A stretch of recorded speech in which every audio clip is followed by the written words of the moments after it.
자, 여섯 번째, 축복과 저주 설교, 신명기 28장입니다. 축복이 뭐죠? 축복이란 말은 복을 빈다는 뜻입니다. 모세 입장에서. 그래서 하나님 입장에 축복이 없어요. 복을 비는데 하나님은 뭘 복을 비리겠어요? 우리 잘못 쓴 용어 많지요? 축복해 주세요. 무슨 축복을 해줘요? 하나님한테. 말이 안 되지 않습니까? 하나님이 누구한테 복을 빌어주겠어요? 그래서 하나님한테 쓸 때는 복을 주세요라고 쓰시고요. 목사님한테 쓸 때는 축복해 주세요 쓰세요. 목사님은 복을 비는 사람이니까. 그러나 모든 것은 하나님의 법을 지키면 복을 받고, 법에 따라서 법을 지키지 않으면 징계를 받아요. 소위 말하면 법을 지키고 순종하면 복을 받고, 순종하지 않으면 징계를 받는 것이죠. 이 원리, 이게 뭐예요?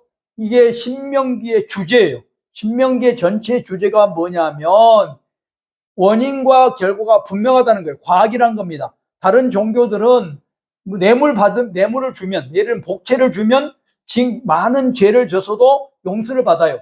우리는 그렇지 않아요. 기독교는 뇌물 줬다고 내가 잘못해놓고 착한 일 한다고 용서받는 게 아니라고요. 착한 일은 착한 일이고 잘못은 잘못이에요. 이것이 기독교 핵심이에요. 이게 신명기의 주제라고요.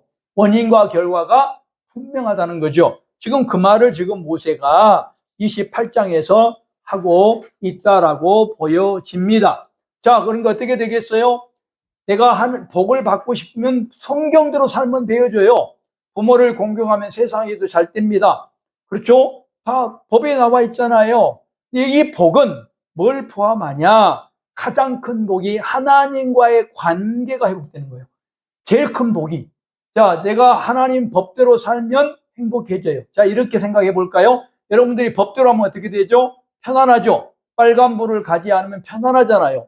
빨간불이 켜졌는데 달리게 되면 어떻게 돼요? 불안하죠. 차가 때려 박지 않을까? 벌금 내지 않을까? 불안하잖아요. 그럼 똑같아요. 하나님의 법을 지키면 하나님과 관계 속에서 기쁨이 있고 편안해요. 근데 법을 안 지키면 어떻게 해요? 불안하죠. 11조를 떼어먹으면 불안해. 그러니까 어떻게 하지? 혹시나 징계하지 않을까? 저주하지 않을까? 이런 불안하잖아요. 예배 빼먹으면 어떻게 되죠? 예배를 드리면 편안한데 예배를 안 드리면 불안하잖아요. 그러니까 이것이 가장 큰 복이라고요. 근데 거기에 물질적인 복을 빼지 않는다고요. 왜요? 우리는 육신을 가지고 있었기 때문에 물질의 복이 없으면 죽어요. 목사가 물질 없으면 어떻게 살아요? 돈 없으면 어떻게 살아요? 돈이 핵심은 아니죠. 우리한테 돈이 본질은 아니지만 필요하기 때문에 하나님이 주신 거예요. 물질의 복도 포함되어 있다.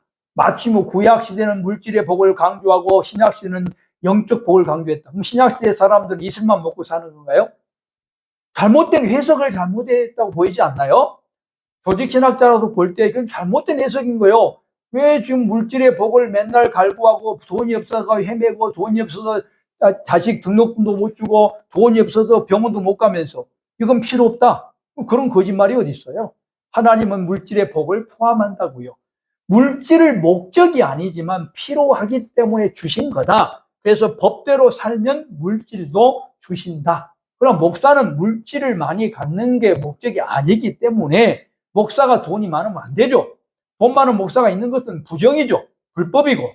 뭔가 불법을 하지 않으면 있을 수가 없잖아요.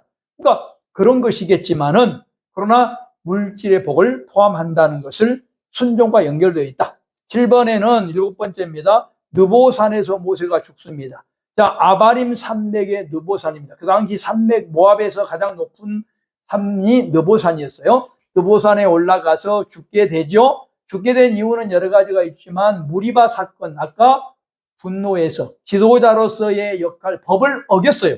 하나님의 법을 어겨서 그 당시는 없었겠지. 우리가 성경에 나타나 있지 않지만 그렇게 하면 죽는다라고 되어 있었겠죠. 그래서 모세가 거기에서 죽게 된다. 무리바 사건 때문에 죽게 된다. 그래서 가나안 땅을 들어가지 못하고 쳐다보기만 한다라는 것을 우리에게 알려주고 있습니다. 그러니까 모압 땅에서 죽게 되는데 죽을 때 뭐를요? 무덤을 만들지 않았다. 그랬죠? 아마도 여호수아는 올라갔을 것 같아요. 근데 무덤을 만들지 않았다. 칼뱅이 그걸 담았죠. 칼뱅이라는 사람 무덤 없잖아요, 지금. 왜냐면 이 모세의 무덤을 닮았어. 왜냐하면 너무 사역을 잘했기 때문에, 큰 사역을 했기 때문에 우상 숭배할 수 있잖아요. 모세님, 지금도 뭐 대통령 죽으면 멋진 비석 세우고 막 그러지 않습니까? 그것 때문에 그런 거죠. 오늘날 그 메시지를 주기 위해서 모세가 그렇게 했다. 30일 동안 울었어요. 30일 동안, 법에 따라 30일 동안, 원래는 어떤 거죠? 원래는 7일 동안이죠. 근데 그 야곱은 며칠인지 아세요? 야곱은 애굽 사람들이 70일 동안입니다. 애굽 법에 의해서. 이게는 모세 법에 의해서 이 당시에 30일 동안 애곡했다라고 보여지고요. 그 다음에 지도자 승계가 이루어집니다. 마지막. 지도자가 누구로? 여호수아가 리더십을 갖게 됩니다. 왜 여호수아일까요? 자, 여러 가지 이유가 있었겠죠. 첫 번째는 준비된 사람입니다. 어떻게 해요? 40년 동안 여호수아는 준비했어요. 어떤 준비를 했을까요? 1500년생인데 1390년까지 40년 계속해서 모세를 섬긴 준비된 사람입니다. 다시 말하면 담임 목사와 부목사가 어떻게 됐어요? 늘 같이 사역했어요. 담임 목사는 후임자는 그런 사람이 돼야 되겠죠. 저도 그렇게 생각을 해요. 같이 한 사람이 교회를 이끌어 가야 문제가 없지 않겠어요? 그래서 여호수아는 그런 사람이었다. 그러나 이 사람은 능력을 갖고 있고 성실한 사람이었어요. 느비딤 전투, 아말렉 전투에서 장군이 되어져서 칼을 휘두릅니다. 그래서 아말렉 전투에 승리한 사람이 되어지고요. 네, 그러죠? 네, 그 다음에 가데스 바네아에 가서도 어떻게 했습니까? 모세의 지침에 따라서 호세아가 여호수아로 바뀌면서 리더 역할을 충분히 해냅니다. 자신의 능력이 있었다라는 것을 우리가 볼 수가 있는 거죠. 하나님이 무조건 능력 없는 사람을 무조건 세운 것이 아니라 준비된 사람을 세운다는 것은 그런 말을 의미한다. 가장 중요한 포인트가 있어요. 제가 보는 포인트, 제 연구예요. 왜 세웠을까? 여호수아는 에브라임 지파예요. 모세는 네이 지파입니다.